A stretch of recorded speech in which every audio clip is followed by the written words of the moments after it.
Back with TSPN, we have John Stetler with us today. Hello, John. Good morning. Nice to see you. You too. It's been a while since you've been at TSPN, so thanks for coming back.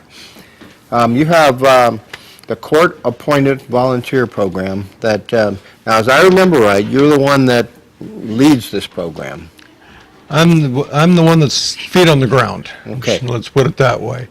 I'm the program coordinator for the Right. court-appointed special advocates. And it's a very important program, so you need somebody, and you've got years of experience now. As I also recall, I've interviewed you multiple times here on TSPN.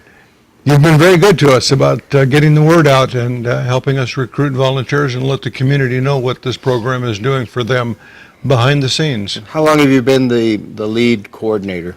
A couple of years now. Okay, that's what I figured. We Yeah. got it right on. Right on. So it's a very important job because the kids that, it's actually for kids what age? The age range goes actually from birth through 21. Okay, and these are kids that have been with families that have had issues. The kids may have been neglected, they may have been abused, so very difficult, and the people that provide that training really have to provide that service, have to be well-trained. They have to be well trained. They need to have an idea of what the issues are, the kinds of issues that the children encounter, depending on what age they are, and how to make sure that the volunteers are looking at all the circumstances and making sure that they can reflect back to the court what's in the best interest for that child. You said depending on the age, where's your, I guess it depends on the child, but where's your age breaks routinely? There is no age break. There is not. We get our referrals from the court. All these children are part of the juvenile court process. We get appointed by the court to deal with those particular cases, and those referrals can come in at any time, at any age. But it's not dependent on I guess it is, every child is going to be independent, and you have to treat them independently based on their needs then, correct? Their life stories are so different. There is no cookie cutter approach. Everybody is an individual, and they have their own combination of ingredients, if you will, that need to be dealt with. What do your volunteers have to do with families? Let's say you have 3 kids from a family that come in. Does one volunteer deal with all 3? That again depends upon the case. We have had situations where one volunteer will deal with all the children in the family, and in other cases it seems appropriate to have a volunteer for each one of them.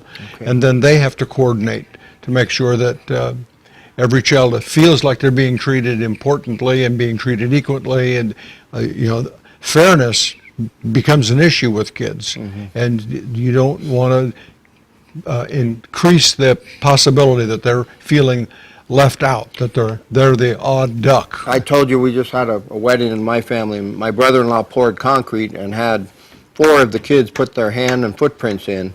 Well, the one that was left out felt very out of the loop and very neglected because of that. That very simple thing was as you found out, a big deal. Right. So Very our big deal. volunteers need to be aware of all that. But what they're going to do with the children depends upon the age. If we're talking about a 4-month-old infant, you're probably not going to go out and go bowling. Right. But the activity you're going to do is age appropriate, but the attention you're going to give them is the same irrespective of the age. Let's talk about what a person needs to do to volunteer for the program and how much training is involved. Thank you for asking that one. We're starting a training class next week, and there's still time for people to volunteer if they would choose to. We provide according to the national regulations, a 30-hour training program before they get going, and we cover all kinds of issues and prepare them for nearly every eventuality. There's always one that sneaks in on you, but nearly every eventuality. And what they need to have is an interest in children, some time to spend with the children, and a good heart. And a willingness to go through a background check. Extensive background check. That's going to be an absolute on something like this, I would imagine. Always has been. Yeah. Always has been. We do a thorough background check. We check references. We do interviews with them. We have to have absolute confidence that these are going to be good people working in a good fashion safely with children. Yeah, because these kids have gone through enough in their life. They don't need anything else. So they need confidence in the people that are volunteering. They need to have faith in adults. They need to know somebody who's not a parent, not an authority figure, who cares about them, that helps them feel like they can accomplish whatever it is they're able to do in life. And in order to protect their safety and their interests, it's everything from making sure that we have car seats available to lone volunteers if they need a car seat to take care of their child, to anything else that we can to keep the whole program safe and on an even keel. They're going to need training then how to operate the car seats. I know I do. When I have to, my wife and I haul my grandkids around, sometimes I can't figure out what buckle goes where. So. You need a refresher course That's pretty right. often. I do. This is, as you say, a life-altering experience for people. The people that come into your program, what kind of comments do they make as volunteers? I couldn't believe the problems that these children were encountering. I couldn't believe how resilient they were, how interested, accommodating, and even appreciative they were. The older kids, we've developed a relationship that I want to keep after this court appointment is over.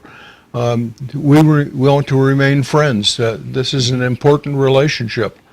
So it's not a flash in the pan thing. It can mean a great deal to both people, life altering on both sides of the table. I guess you're trying to bring these kids full circle from where they were in a stationary position at one point in their life to being neglected or abused, and then back around to feeling good about themselves and good about other people.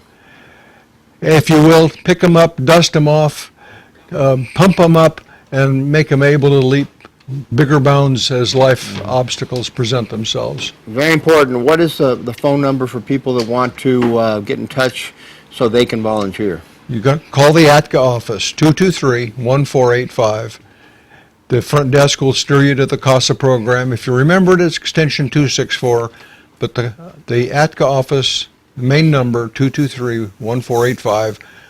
Call me up. Let's talk about it. If you're not interested in starting next week, call me up, talk about it. When the next class comes up, you'll be ready. So they have to remember ATCA and CASA, the court-appointed special advocates, and this is for children. This is for children. Okay. Well, great program. I can't give you enough kudos for being involved here. So 223-1485.